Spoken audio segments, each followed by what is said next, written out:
사위가 칠흑같이 어두운 밤, 낡은 문풍지가 찢어질 듯 비명을 지르는 소리 사이로 기괴한 긁는 소리가 고막을 파고들었다.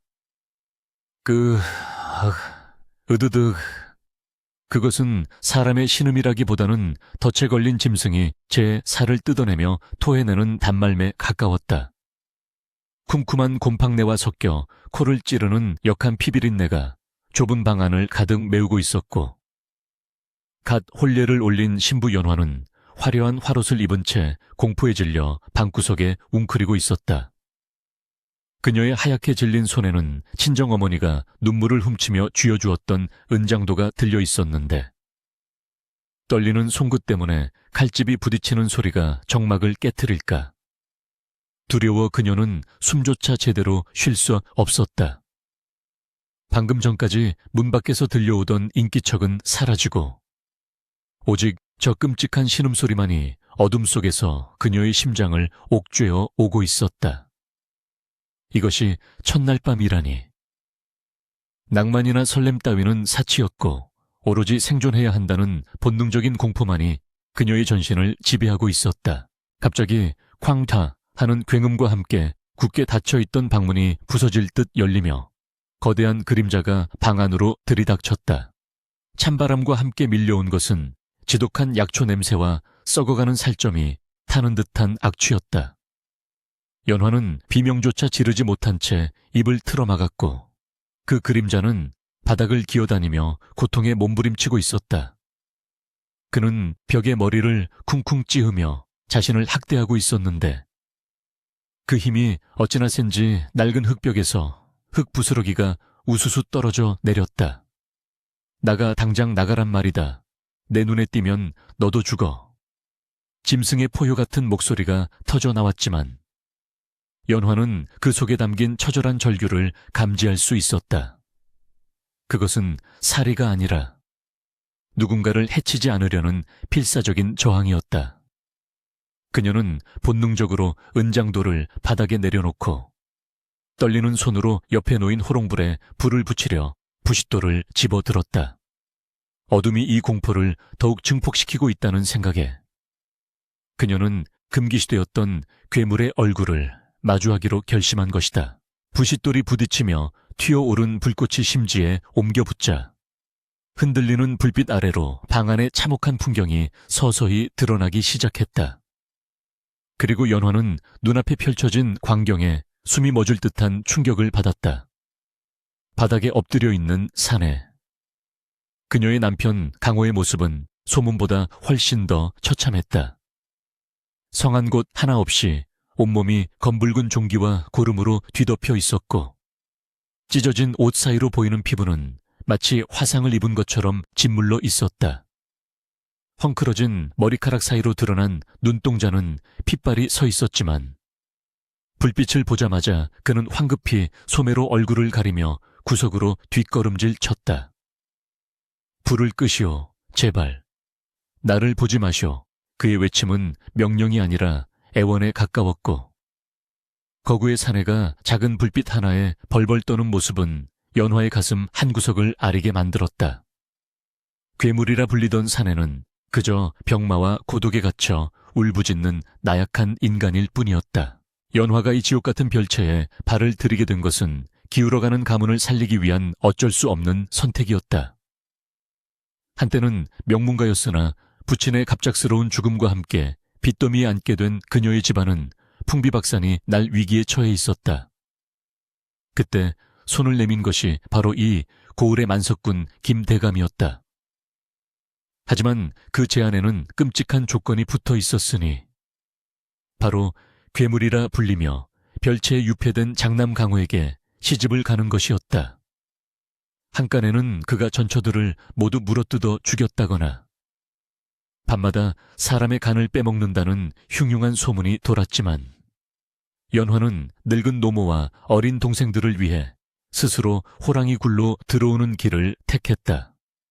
가마를 타고 오는 내내 그녀는 혀를 깨물고 죽을지언정 결코 굴복하지 않으리라 다짐했으나 막상 마주한 현실은 죽음보다 더한 고통과 연민을 동시에 불러일으키고 있었다.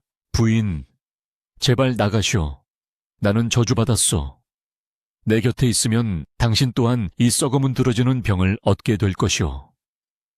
강호는 여전히 얼굴을 가린 채 거친 숨을 몰아쉬며 말했다. 그의 목소리에는 깊은 체념과 자신을 향한 혐오가 짙게 깔려 있었다. 연화는 문득 돌아가신 아버지가 해주셨던 말씀을 떠올렸다. 사람의 겉모습은 껍데기에 불과하다.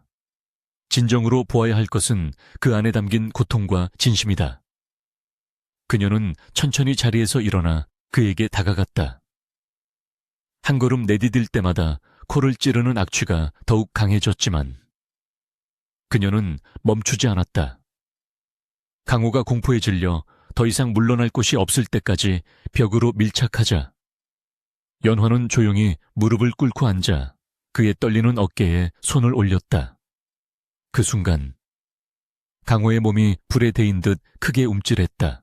서방님, 저는 팔려온 것이 아니라 혼례를 치르고 이 집에 들어온 서방님의 아내입니다.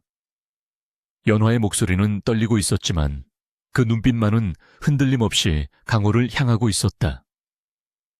그녀의 손길이 닿은 곳에서 느껴지는 열기는 뜨거웠고 옷감 위로도 전해지는 그의 고통이 그녀의 손끝을 타고 심장까지 파고들었다. 강호는 믿을 수 없다는 듯이 소매 틈으로 연화를 바라보았다. 지금까지 그 누구도, 심지어 그를 낳아준 아버지조차도 병이 발병한 이후로는 그에게 손을 댄 적이 없었다. 하인들은 밥그릇을 던져주고 도망치기 바빴고 계모는 그가 죽기만을 기다리며 저주를 퍼부었다. 그런데 이 여인, 오늘 처음 본 이 가녀린 여인이 썩어가는 자신의 몸에 손을 대고 있는 것이다. 강호의 눈에서 굵은 눈물방울이 툭 하고 떨어져 바닥에 먼지를 적셨다. 연화는 주저하지 않고 소매에서 하얀 명주 수건을 꺼내 강호의 이마에 맺힌 식은땀을 닦아주기 시작했다. 고름이 묻어나는 피부에 수건이 닿자 강호는 고통스러운 신음을 흘렸지만 이번에는 그녀를 밀어내지 않았다. 아프시지요? 얼마나 아프셨습니까? 연화의 따뜻한 말 한마디가 강호의 얼어붙은 마음을 녹이는 듯 했다. 밖에서는 밤새도록 겨울바람이 윙윙거리고 있었지만 두 사람이 있는 좁은 방 안은 기이한 침묵과 함께 묘한 온기가 감돌기 시작했다. 연화는 땀과 고름으로 범벅이 된 그의 얼굴을 닦아내며 이 사내가 겪었을 지옥 같은 시간들을 가늠해 보았다. 그것은 단순히 육체의 병이 아니라 철저한 고립과 외면이 만들어낸 마음의 병이었으리라. 그녀는 오늘 밤 자신이 도망친다면 이 사내는 영원히 어둠 속에서 홀로 죽어갈 것임을 직감했다. 그때였다. 밖에서 누군가의 발자국 소리가 들리더니 문 창호지에 구멍이 뚫리며 가느다란 대나무관 하나가 쑥 들어왔다. 연화가 놀라 소리치려던 찰나 그 관에서 희뿌연 연기가 방 안으로 뿜어져 나오기 시작했다. 매캐하면서도 어딘가 달콤한 향이 섞인 그 연기를 맡자마자 강호의 눈동자가 다시 뒤집히며 발작이 시작되었다. 으악 또다. 또 그놈들이 왔다. 강호는 다시금 괴물처럼 울부짖으며 자신의 목을 조르기 시작했고 연화는 본능적으로 이것이 단순한 병이 아님을 깨달았다. 누군가 밖에서 고의로 독연을 불어넣고 있는 것이 분명했다. 연화는 황급히 치마자락을 찢어 물을 적신 뒤 강호의 코와 입을 틀어막았다. 참으셔야 합니다. 숨을 쉬지 마십시오. 연화는 혼란스러운 와중에도 재빨리 상황을 파악하려 애썼다. 이 깊은 밤, 별채에 접근할 수 있는 사람은 집안 내부인뿐이었다.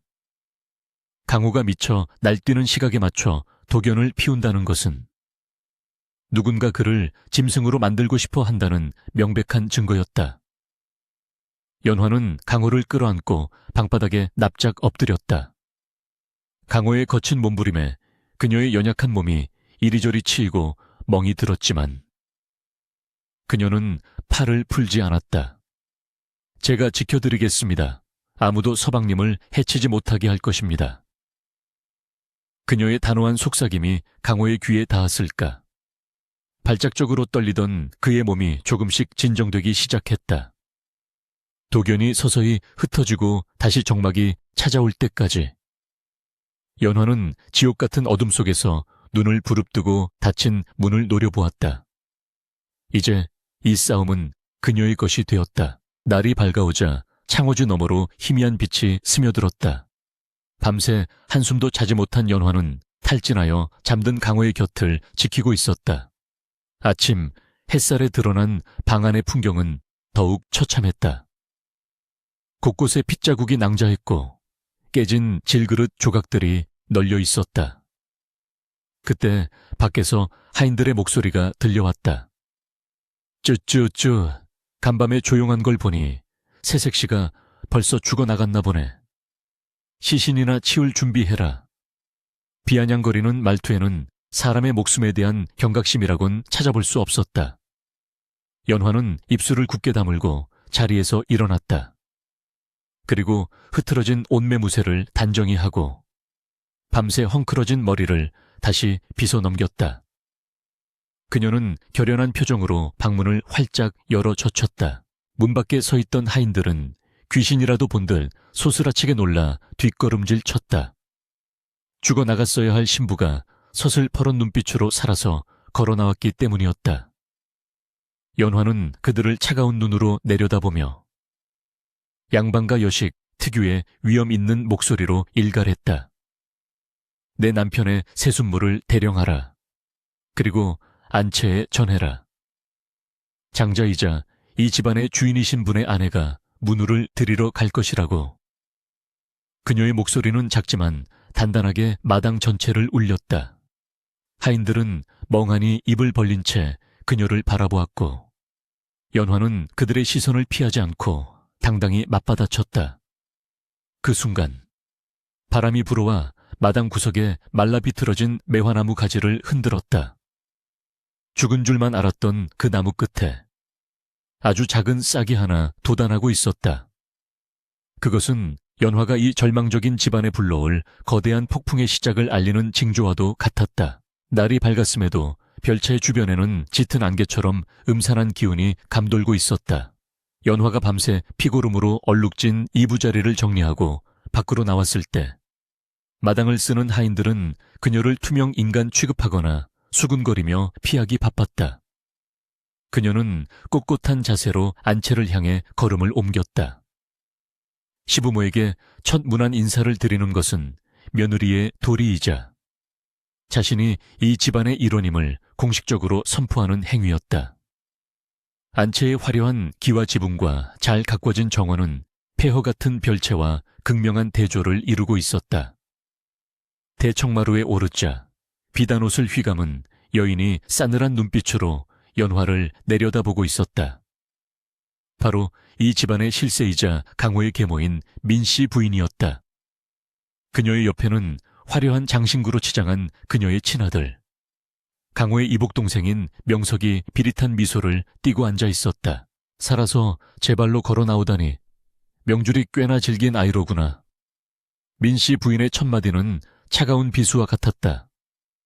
연화는 절을 올린 후 고개를 들지 않은 채 차분히 답했다. 서방님께서 밤새 미령하시어 간호하느라 문안이 늦었습니다. 송구하옵니다. 민씨 부인은 콧방귀를 뀌며 찻잔을 거칠게 내려놓았다. 미령 그건 병이 아니라 하늘이 내린 천형이다. 네가 그 흉물스러운 꼴을 보고도 제정신을 유지하는 걸 보니 너 또한 보통 내기는 아닌 모양이구나. 허나 명심해라. 그 별채에서 일어나는 일은 안채로 가져오지 말거라. 썩은 내가 여기까지 진동하는 꼴은 못 보니. 그녀의 말 속에는 강호에 대한 혐오뿐만 아니라 그가 빨리 죽어 없어지기를 바라는 사리가 노골적으로 배어 있었다. 연화는 주먹을 꽉 쥐어 손톱이 살을 파고드는 고통을 느끼며 분노를 사겼다. 다시 별채로 돌아왔을 때 방 안에서는 요란한 소음이 들려오고 있었다. 으아, 꼴 보기 싫다 치워라. 당장 치우지 못해. 강호가 깨어난 것이었다. 연화가 황급히 방문을 열자 강호는 방금 하인이 가져다 둔 조반상을 엎어버린 채 거친 숨을 몰아쉬고 있었다.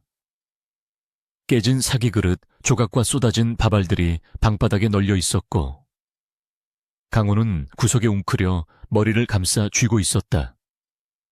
그는 연화가 들어오자 짐승처럼 으르렁거렸다. 너는 왜 도망가지 않은 것이냐? 아침이 되면 도망가라고 하지 않았더냐? 내 꼴을 보고도 옆에 붙어 있고 싶으냐? 그는 자신의 흉측한 얼굴과 썩어가는 팔다리를 보이며 연화를 위협하듯 소리쳤다. 자신을 향한 연민조차 견딜 수 없을 만큼 그의 자존감은 바닥까지 떨어져 있었다. 연화는 대답 대신 조용히 몸을 굽혀 깨진 그릇 조각들을 하나씩 줍기 시작했다. 날카로운 파편에 손가락이 베어 피가 맺혔지만 그녀는 아랑곳하지 않았다. 서방님, 식사를 하셔야 기운을 차리십니다. 일이 다 엎으시면 어찌합니까? 그녀의 덤덤한 말투에 강호는 기가 찬 듯 헛웃음을 터뜨렸다. 기운을 차려서 무엇하느냐? 어차피 죽어가는 목숨이다. 나를 동정하지 마라. 내 눈빛이, 그 가증스러운 동정이 나를 더 미치게 만든단 말이다. 강호는 옆에 있던 베개를 집어 던졌지만 연화는 피하지 않고 그것을 온몸으로 받아냈다. 그리고는 천천히 그에게 다가가 헝클어진 그의 옷매무새를 바로잡아 주었다. 동정이 아닙니다. 서방님은 제 지아비이십니다. 아내가 남편을 돌보는 것이 어찌 동정이겠습니까? 연화의 단호한 눈빛이 강호의 흔들리는 동공을 붙잡았다. 가까이서 본 강호의 피부는 생각보다 훨씬 심각했다. 검붉은 반점은 단순한 피부병이 아니라 마치 독이 혈관을 타고 흐르는 듯한 형상을 하고 있었고 상처 부위에서는 끊임없이 짓물러 터진 고름이 흘러나오고 있었다. 연화는 부엌으로 나가 물을 끓여왔다. 하인들이 땔감을 주지 않아 직접 마른 나뭇가지를 주워다 불을 피워야 했지만 그녀는 불평 한마디 없이 뜨거운 물과 깨끗한 천을 준비해 방으로 들어왔다. 몸을 닦아드리겠습니다. 연화가 강호의 상의를 벗기려 하자 그는 기겁하며 뒤로 물러섰다. 손대지 마라. 내 몸에 닿으면 너도 썩어문 들어질 것이다. 내 몸에서는 시체 썩는 냄새가 난단 말이다. 하지만 연화는 물러서지 않았다. 그녀는 강제로 그의 손을 잡아 끌어 따뜻한 물에 적신천을 그의 팔에 갖다 대었다. 따스한 온기가 닿자 강호의 몸이 딱딱하게 굳었다. 냄새가 나면 닦으면 됩니다. 썩은 살은 도려내고 새 살이 돋게 하면 그만입니다. 연화는 지독한 악취를 참아내며 고름으로 엉겨붙은 옷감을 조심스럽게 떼어내고 상처를 닦아내기 시작했다. 그녀의 손길은 더없이 조심스럽고 부드러웠다. 강호는 난생 처음 받아보는 타인의 따뜻한 손길에 왈칵 눈물이 쏟아질 것 같아 입술을 깨물었다. 태어난 이후로, 어머니가 돌아가신 이후로 그 누구도 그를 이토록 귀하게 다루어 준 적이 없었다. 몸을 닦는 동안 연화는 강호의 몸에 난 상처들을 유심히 관찰했다. 이상한 점이 한두 가지가 아니었다. 보통의 피부병이라면 일정한 양상을 보여야 하는데 강호의 상처는 특정 부위에 집중되어 있었고 특히 혈자리가 모여있는 곳들이 유독 심하게 괴사해 있었다. 게다가 그의 호흡에서는 단내와 함께 희미한 금속 냄새가 섞여 나오고 있었다. 이것은 단순한 역병이 아니다. 연화의 뇌리에 강한 의구심이 스쳤다. 의원이었던 아버지가 남긴 의서를 어깨너머로 보았던 기억이 떠올랐다. 만성적인 중독 증상. 누군가가 아주 오랜 시간 동안 천천히 그를 죽여가고 있는 것이 분명했다. 오후가 되자 하인이 탕약을 가져왔다. 검고 걸쭉한 액체에서는 코를 찌르는 한약 냄새가 났지만 그 밑바닥에는 묘하게 비릿한 향이 깔려 있었다. 강호는 익숙한 듯 탕약 그릇을 들어 단숨에 들이키려 했다. 잠시만요. 연화가 다급하게 그의 팔을 잡았다. 식기 전에 드셔야죠. 제가 불어드리겠습니다. 그녀는 핑계를 대며 탕약 그릇을 가져와 냄새를 깊이 맡아보았다. 역시나였다. 감초와 당귀의 향에 가려져 있었지만 그 속에는 부자후찌, 이를 법제하지 않고 쓴 듯한 아린 향과 독초인 천남성의 기운이 미미하게 섞여 있었다. 이것은 사람을 살리는 약이 아니라 서서히 말려 죽이는 독약이었다. 연화의 손이 부들부들 떨렸다. 이 집안 사람들, 아니 저 안채에 앉아있는 계모는 이 남자를 병자로 위장해 죽이고 있었던 것이다. 연화는 짐짓 태연한 척하며 옷소매 끝으로 탕약의 일부를 몰래 적셔 닦아내고는 남은 약을 강호에게 건넸다. 당장 약을 끊게 하면 의심을 살 것이 뻔했다. 일단은 마시는 척하며 양을 줄이고 해독할 방법을 찾아야 했다. 강호가 약을 마시자마자 고통스러운 표정으로 가슴을 움켜쥐었다. 속이 타는 것 같다. 약이 들어가자마자 독성이 반응하는 것이었다. 연화는 급히 그를 눕히고 혈자리를 눌러 통증을 완화시키려 애썼다. 참으셔야 합니다. 조금만 견디십시오. 그녀는 마음속으로 피눈물을 흘리며 다짐했다. 반드시 이 지옥 같은 계략을 밝혀내고 남편을 살리겠노라고. 밤이 깊어지자 별차에는 다시 고립된 섬이 되었다. 낮 동안의 긴장과 고통에 지친 강호는 얕은 잠에 빠져들었다. 연화는 잠든 그의 곁을 지키며 호롱불 아래서 아버지의 의서를 몰래 꺼내 들었다. 그녀가 친정에서 가져온 유일한 혼수품이었다. 책장을 넘기는 그녀의 눈빛은 절박했다. 수은 중독, 비소, 낭탕, 이서에 적힌 독초들의 증상을 하나하나 대조해 가던 연화의 시선이 한 곳에 멈췄다. 반묘반 마오의 독피부가 짓무르고 타는 듯한 통증을 유발하며 장기 복용 시 정신착란과 함께 서서히 장기가 녹아내린다. 강호의 증상과 정확히 일치했다. 그때 잠든 줄 알았던 강호가 끙끙 앓으며 헛소리를 하기 시작했다. 어머니, 잘못했습니다. 제가 괴물이라 죄송합니다. 저를 버리지 마세요. 꿈속에서도 그는 죄인처럼 빌고 있었다. 거구의 사내가 어린아이처럼 몸을 웅크리고 흐느끼는 모습에 연화는 가슴이 미어지는 듯했다. 그녀는 책을 덮고 강호의 곁에 누워 땀에 젖은 그의 등을 조심스럽게 토닥였다. 잘못하지 않으셨습니다. 서방님은 괴물이 아닙니다. 제가 곁에 있을 것입니다. 아무도 서방님을 해치지 못하게 할 것입니다. 그녀의 나직한 자장가 소리에 강호의 거친 숨소리가 조금씩 잦아들었다. 어둠 속에서 연화의 눈은 형형하게 빛나고 있었다. 이제 적이 누구인지, 무엇을 쓰고 있는지 알았다. 계모민 씨, 그리고 그녀의 하수인들. 그들은 강호를 저주받은 괴물로 만들어 스스로 무너지게 하려 했지만 연화가 온 이상 그 계획은 뜻대로 되지 않을 것이다. 연화는 강호의 손을 꼭 잡았다.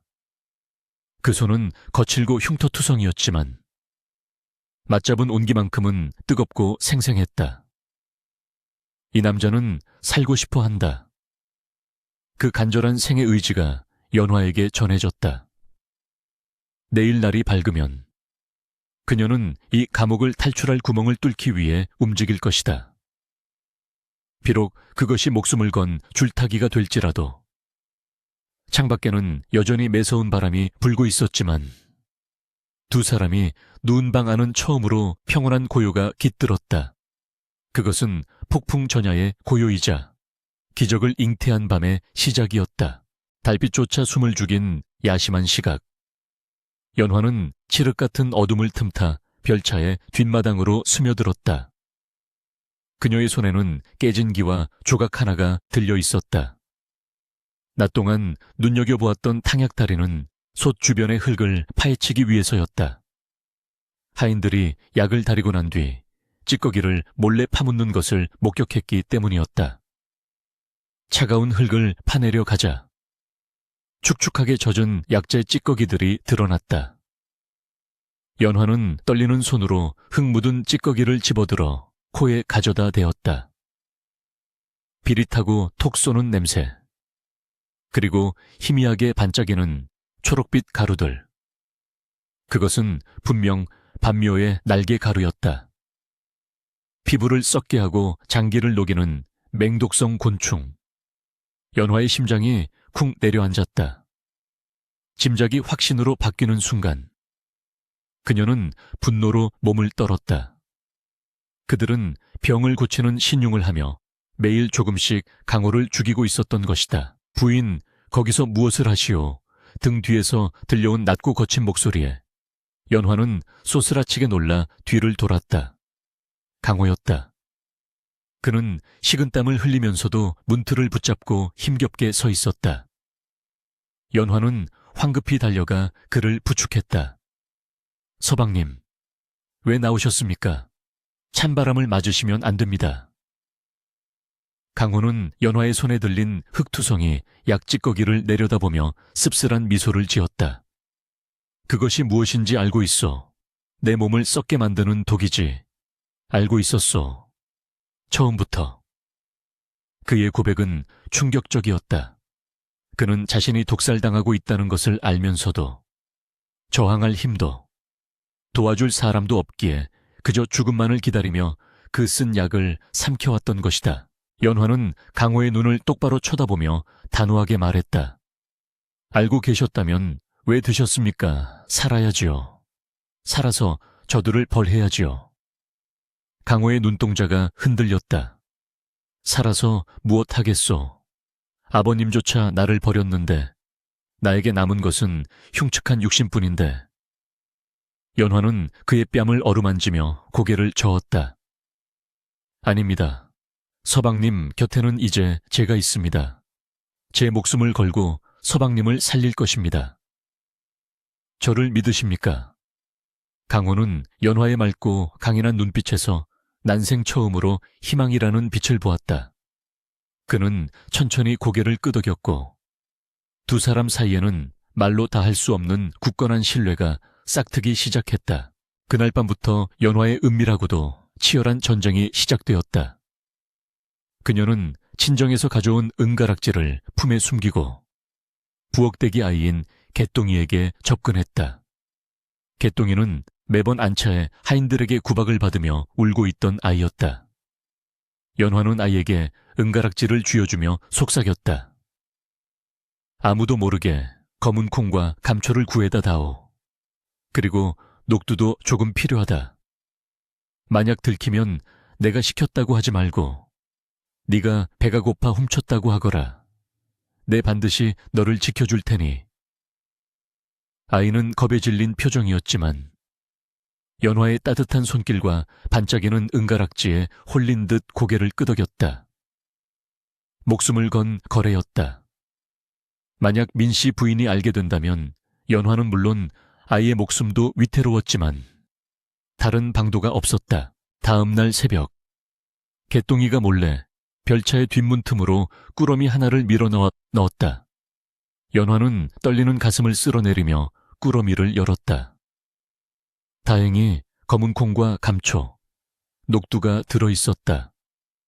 연화는 즉시 방 안에 화로에 작은 약탕관을 올렸다.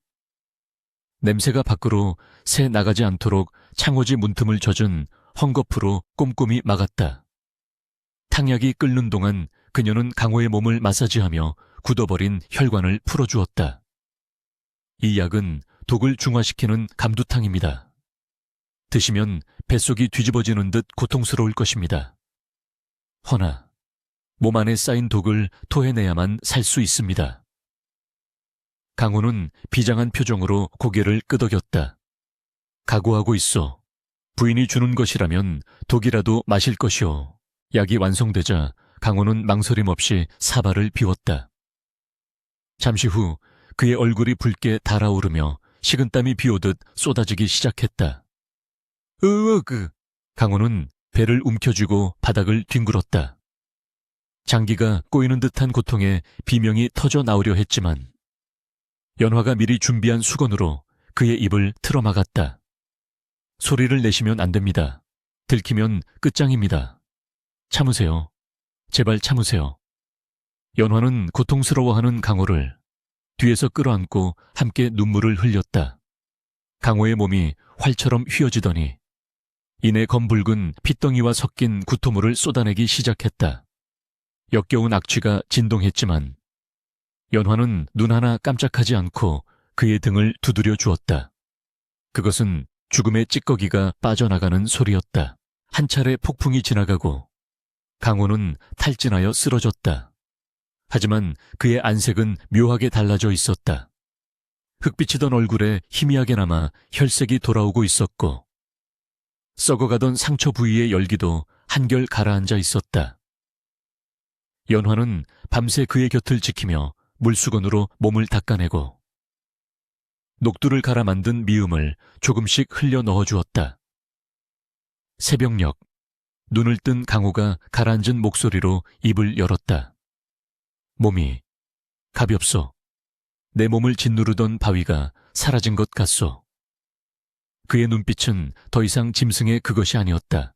총기가 돌아온 맑은 눈동자였다. 강호는 자신의 손을 내려다보았다. 붓기가 빠져 본래의 뼈대가 드러난 손. 그는 떨리는 손으로 연화의 손을 잡았다. 고맙소. 정말 고맙소. 부인. 하지만 기쁨도 잠시. 위기가 찾아왔다. 며칠 뒤 별채의 동태를 살피러 온 계모 민씨 부인이 의원과 함께 들이닥친 것이다. 호전될 기미가 없다니 더 독한 약을 써야 하지 않겠는가. 민씨 부인은 가증스러운 걱정의 말을 내뱉으며 방안을 훑어보았다. 그녀의 매서운 눈길이 화로와 약탕관에 머물렀다. 연화는 등 뒤로 식은땀이 흘렀지만 태연하게 고개를 숙였다. 밤새 오한이 심하시어 숭늉을 조금 끓였을 뿐입니다. 민씨 부인은 의심스러운 눈초리로 강호를 바라보았다. 그때 강호가 기지를 발휘했다. 그는 갑자기 발작을 일으키듯 몸을 떨며 괴성을 질렀다.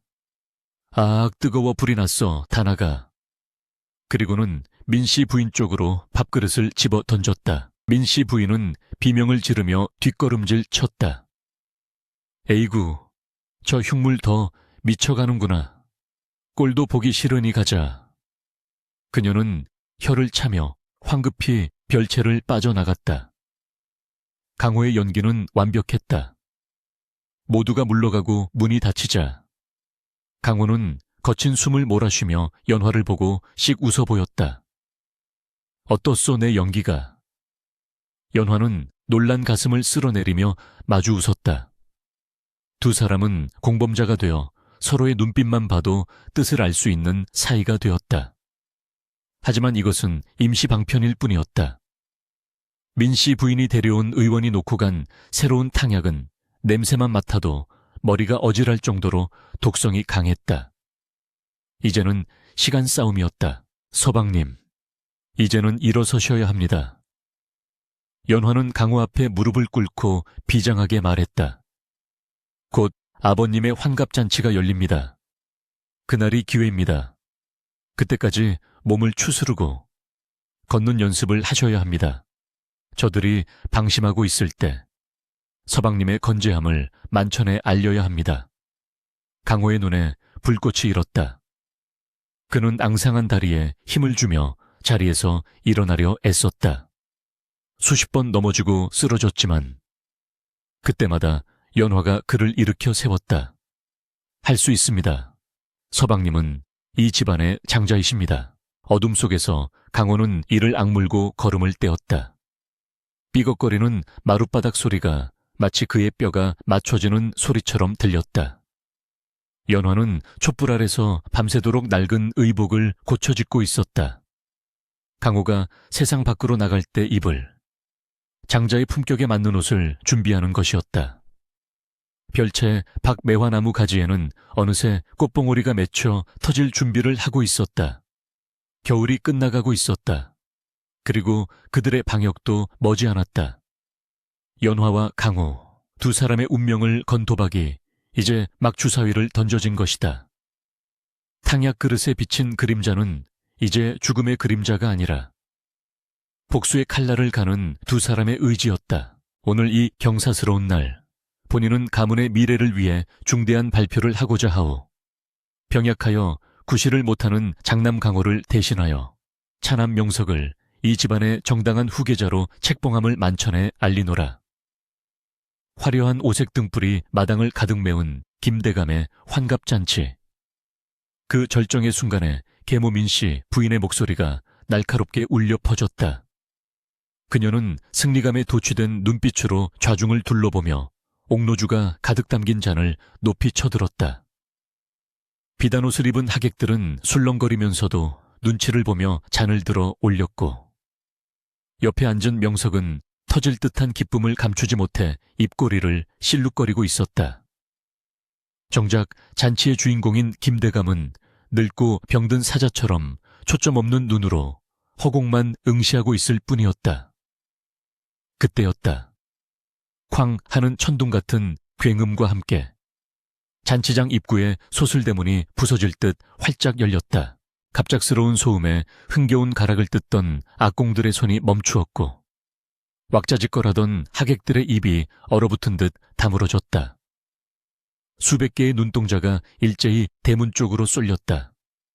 짙은 어둠이 깔린 문 밖에서 서늘한 바람이 휘몰아쳐 들어와 잔치상의 촛불들을 위태롭게 흔들었다. 그리고 그 어둠을 가르고 두 사람의 그림자가 안개처럼 걸어 들어왔다. 앞선 이는 푸른색 도포자락을 휘날리는 훤칠한 키의 사내였고, 그 옆에는 단아한 옥색 치마 저고리를 입은 여인이 그를 부축하고 있었다. 사내가 마당에 들어서며 고개를 들자 하객들 사이에서 비명에 가까운 탄식이 터져 나왔다. 저 사람은, 그들은 귀신이라도 본 듯 사시나무 떨듯 떨었다. 흉측한 괴물이라 소문났던, 별채에서 썩어가고 있다던 장남 강호가 너무나도 멀쩡한 모습으로, 아니 오히려 예전보다 더 기품 있고 서늘한 위엄을 갖춘 채 그들 앞에 서 있었기 때문이었다. 강호는 뚜벅뚜벅 묵직한 발걸음으로 잔치장 한가운데를 가로질러 걸어갔다.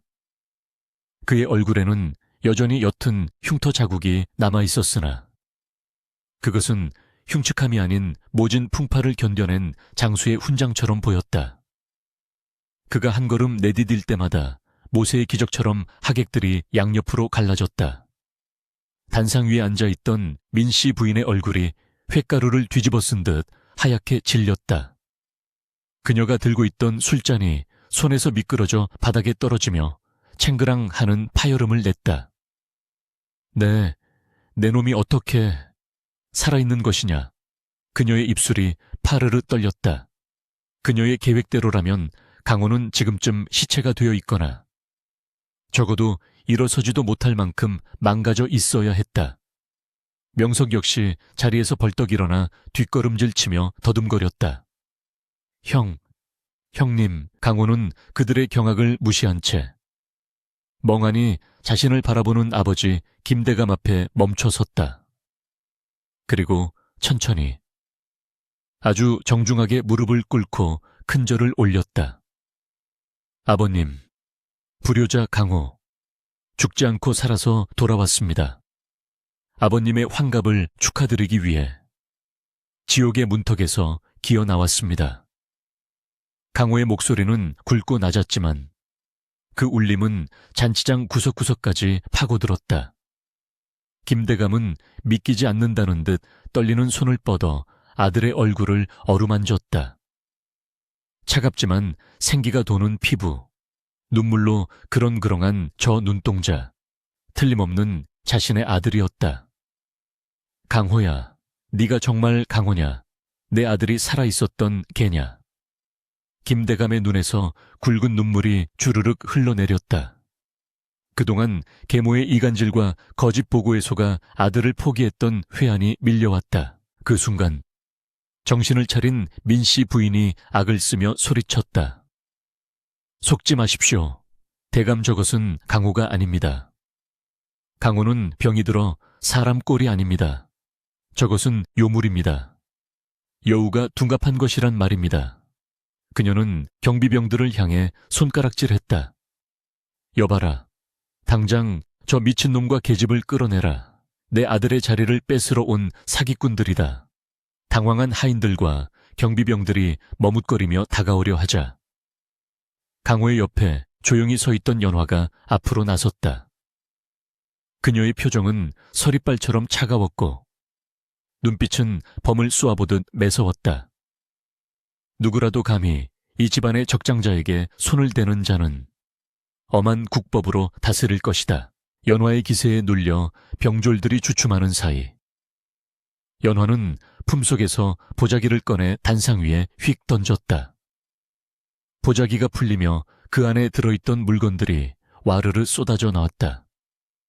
말라비틀어진 약초 찌꺼기, 독성이 강한 천남성 뿌리, 그리고 은밀한 거래 내역이 적힌 장부. 마지막으로 탕약을 다리던 의원의 자백서였다. 좌중이 숨을 죽이고 그 물건들을 바라보았다. 이것이 무엇인지 아십니까? 어머니, 연화가 민씨 부인을 쏘아보며 물었다. 지난 3년간 어머니께서 지극정성으로 서방님께 먹이신 것은 약이 아니라 독이었습니다.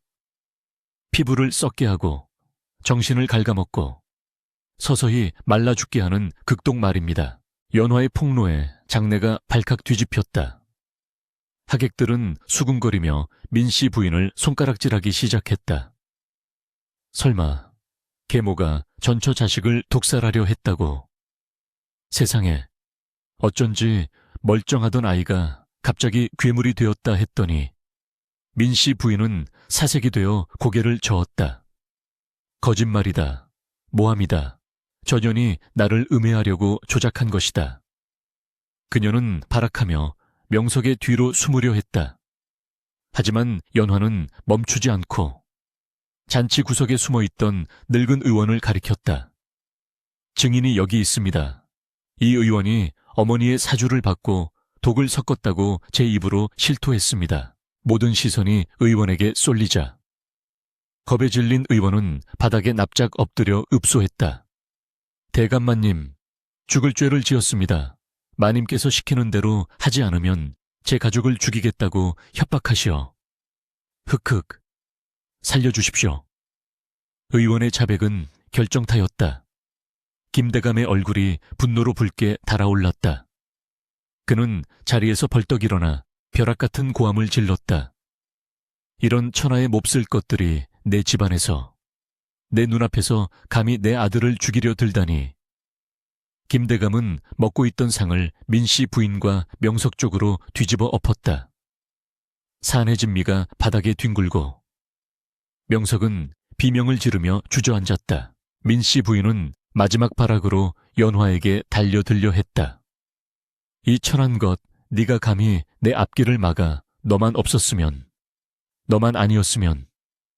그녀의 손톱이 연화의 얼굴을 핥히려는 찰나 강호가 번개처럼 움직여 그녀의 팔목을 낚아챘다. 그 손 치우시오. 강호의 목소리는 낮았지만 살기가 등등했다. 그는 계모의 팔을 거칠게 뿌리치며 싸늘하게 내려다보았다. 어머니, 제가 괴물이 되기를 그토록 원하셨습니까? 그래서 제가 정말 괴물이 되어 어머니를 물어뜯어 주기를 바라셨습니까? 허나 보십시오. 저는 괴물이 아니라 김씨 가문의 당당한 장남으로, 그리고 한 여인의 지아비로 이 자리에 서 있습니다. 당신의 저주는 실패했습니다. 강호의 위압감에 눌린 민씨 부인은 바닥에 주저앉아 넋이 나간 듯 중얼거렸다. 내 아들, 우리 명석이가 대감이 되어야 하는데. 그녀의 탐욕스러운 꿈은 산산조각이 났다. 김대감은 즉시 관에 연락하여 포졸들을 불렀다. 당장 이 요물들을 끌고 가 하옥하라 내일 날이 밝는 대로 국문을 열어 죄를 물을 것이다. 포졸들이 들이닥쳐 울부짖는 민씨 부인과 바지에 오줌을 지린 채 떨고 있는 명석을 질질 끌고 나갔다. 잔치장은 아수라장이 되었지만 그 혼란 속에서 진실은 명명백백하게 드러났다. 악인은 처단되고 억울한 자는 누명을 벗었다. 소란이 가라앉고 엉망이 된 잔치 마당에는 무거운 침묵이 흘렀다. 하객들도 하나둘씩 자리를 뜨고 마당에는 김대감과 강호 그리고 연화만이 남았다. 달빛이 구름 사이로 다시 모습을 드러내며 세 사람을 비추었다. 김대감은 비틀거리는 걸음으로 다가와 아들을 꽉 끌어안았다. 미안하다. 애비가 눈이 멀어 너를 알아보지 못했구나. 그 긴 시간 동안 얼마나 고통스러웠겠느냐. 강호는 아버지의 품에서 참았던 눈물을 터뜨렸다. 아버님, 보고 싶었습니다. 그것은 원망이 아닌 사무치는 그리움의 눈물이었다. 그리고 강호는 몸을 돌려 연화를 바라보았다. 옷고름이 풀어지고 머리가 흐트러진 채 거친 숨을 몰아쉬고 있는 그의 아내. 지옥불 속에서 그를 건져 올린 구원자. 강호는 아버지 앞에서 연화의 손을 잡고 높이 들어 올렸다. 아버님, 이 사람이 저를 살렸습니다. 모두가 저를 짐승 취급하며 돌을 던질 때 유일하게 저를 사람으로 대우해준 여인입니다. 이 사람이 없었다면 저는 오늘 이 자리에 없었을 것입니다. 김대감은 젖은 눈으로 연화를 바라보며 고개를 깊이 숙였다. 시아버지가 며느리에게 보내는 최고의 존경이자 사주였다. 고맙다. 정말 고맙다. 네가 우리 가문을 살렸다. 연화는 그제야 긴장이 풀린 듯 다리에 힘이 풀려 휘청거렸다. 강호가 재빨리 그녀를 부축해 품에 안았다. 그의 단단한 가슴팍에서 느껴지는 심장 박동 소리가 연화에게 안도감을 주었다. 끝났다. 끝났다. 기나긴 싸움이 드디어 끝났다. 맞다. 밤하늘에는 별들이 쏟아질 듯 반짝이고 있었고 멀리서 닭이 우는 소리가 들려왔다. 새로운 하루가 그리고 그들의 진짜 인생이 시작되고 있었다. 별채에 닫혀있던 문은 이제 활짝 열려 있었고 그 안에서 배어나오던 썩은 내는 밤바람에 씻겨 사라졌다. 두 사람은 서로를 의지한 채 폐허가 된 잔치 마당 한가운데서 가장 아름답고 고귀한 모습으로 서 있었다. 폭풍이 휩쓸고 지나간 자리에는 언제나 더 맑고 투명한 하늘이 열리는 법이다. 김대감 댁을 뒤덮고 있던 먹구름이 걷히고 가문에는 비로소 진정한 평화가 찾아왔다. 계모 민씨와 이복 동생 명석이 관하로 압송되어 죗값을 치르러 떠난 뒤 집안의 공기는 거짓말처럼 달라져 있었다. 사람을 죽이는 독초 냄새가 진동하던 별차에는 깨끗이 청소되어 문이 활짝 열렸고 그곳에는 따스한 햇볕과 바람이 드나들며 오랫동안 고여있던 음습한 기운을 몰아내었다. 하인들은 이제 더 이상 눈치를 보거나 수군거리지 않았다. 그들은 아침 일찍부터 마당을 쓸고 솥을 걸며 활기차게 움직였고 그 중심에는 언제나 강호와 연화가 있었다. 강호는 더 이상 어둠 속에 숨어 지내는 괴물이 아니었다. 비록 얼굴과 몸에는 도구로 인해 문드러졌던 흉터가 희미하게 남아있었지만 그는 그것을 부끄러워하거나 가리지 않았다. 오히려 그 상처들은 죽음의 문턱에서 살아 돌아온 강인한 생명력의 증거이자 아내 연화가 지켜낸 사랑의 훈장과도 같았다. 그는 아버지를 도와 집안의 대소사를 관장했는데 그의 처리는 공정하고도 사려 깊었다. 스스로 지옥 같은 고통을 겪어보았기에 그는 소장농들의 어려움을 누구보다 깊이 이해했고 흉년이 들면 곡간을 열어 빈민을 구휼했다. 사람들은 그런 그를 두고 흉터 있는 성인 샹렌이라 부르며 칭송했다. 겉모습의 아름다움보다 내면의 인품이 얼마나 중요한지 강호는 스스로의 삶으로 증명해 보이고 있었다. 연화 또한 안주인으로서의 자리를 굳건히 했다. 그녀는 온화하지만 단호한 성품으로 집안의 기강을 바로잡았다. 과거 민씨 부인이 사치와 향락으로 탕진했던 가산을 다시 모으고 억울하게 쫓겨났던 옛 하인들을 불러들여 일자리를 주었다. 그녀가 안채마루에 앉아 장부를 정리할 때면 하인들은 존경 어린 눈빛으로 그녀를 바라보았다. 그 가녀린 몸으로 어떻게 그토록 무시무시한 음모에 맞서 싸울 수 있었는지. 그녀의 이야기는 하인들 사이에서 무용담처럼 전해졌다. 연화가 지나갈 때마다 사람들은 고개를 숙여 예를 표했고 그것은 강요된 복종이 아닌 마음에서 우러나오는 진심 어린 섬김이었다. 어느 맑은 봄날 강호와 연화는 예전의 그 별차의 앞마당에 섰다. 흉물스럽게 방치되었던 잡초밭은 말끔하게 정리되어 있었다. 강호는 잠시 회상에 잠긴 듯 낡은 기둥을 어루만졌다. 이곳을 허물어 버리고 싶었소. 내 고통과 비명이 서려 있는 곳이니 말이오. 그의 목소리에는 지난날의 회한이 묻어 있었다. 하지만 연화는 고개를 저하으며 미소 지었다. 허물지 마십시다. 서방님, 이곳은 고통의 장소이기도 하지만 우리가 서로의 진심을 확인하고 다시 태어난 곳이기도 합니다. 잊어야 할 것은 아픔이지 기억 그 자체가 아닙니다. 연화의 제안으로 두 사람은 별차의 뜰 한가운데 매화나무 묘목을 심기로 했다. 차가운 눈보라 속에서도 기어이 꽃망울을 터뜨리는 매화야말로 모진 시련을 견뎌내고 사랑을 꽃피운 두 사람의 운명과 닮아 있었기 때문이었다. 강호가 흙을 파고 연화가 묘목을 잡아 정성스레 심었다. 흙투성이가 된 두 손을 맞잡고 그들은 약속했다. 이 나무가 자라 거목이 될 때까지, 그리고 검은 머리가 팥뿌리가 될 때까지 서로를 아끼고 지켜주겠노라고. 그날 심은 작은 묘목은 두 사람의 사랑을 양분 삼아 하루가 다르게 무럭무럭 자라났다. 세월은 유수와 같이 흘렀다. 김대감이 편안히 눈을 감고 강호가 가문의 주인이 되었으며 슬에는 토끼 같은 자식들이 태어나 마당을 뛰어다녔다. 아이들의 맑은 웃음소리가 담장을 넘어갈 때마다 강호와 연화는 서로를 마주보며 빙그레 웃었다.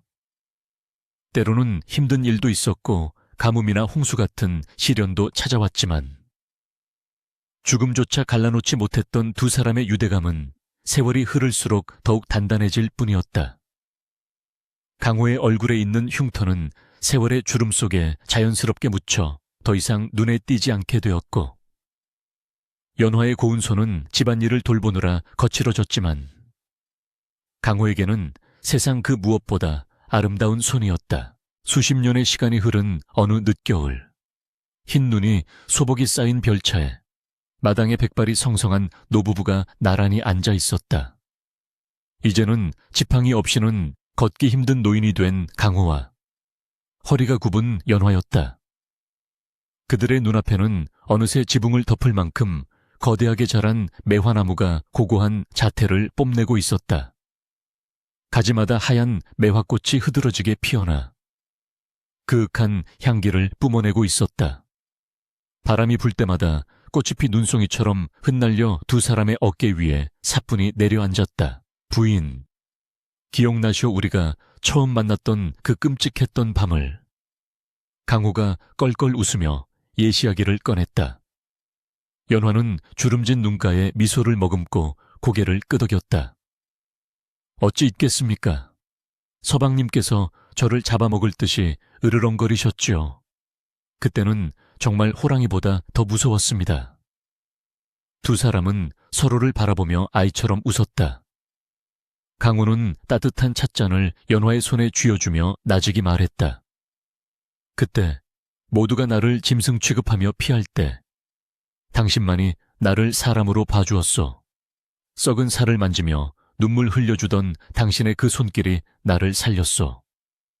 내 평생 당신에게 갚아도 다 못 갚을 은혜여. 연화는 강호의 손등 위에 자신의 손을 포개었다. 세월의 풍패 거칠어진 두 손이 맞닿아 따스한 온기를 나누었다. 은혜라니요, 당치 않습니다. 서방님은 제게 삶의 이유를 주셨습니다. 겉모습이 아닌 마음을 보는 법을, 고통 속에서도 희망을 놓지 않는 법을 가르쳐 주셨지요. 서방님과 함께한 모든 날이 제게는 기적이었습니다. 그녀의 목소리는 늙고 쇠약해졌지만 그 안에 담긴 사랑의 깊이는 젊은 시절보다 훨씬 더 깊고 그윽했다.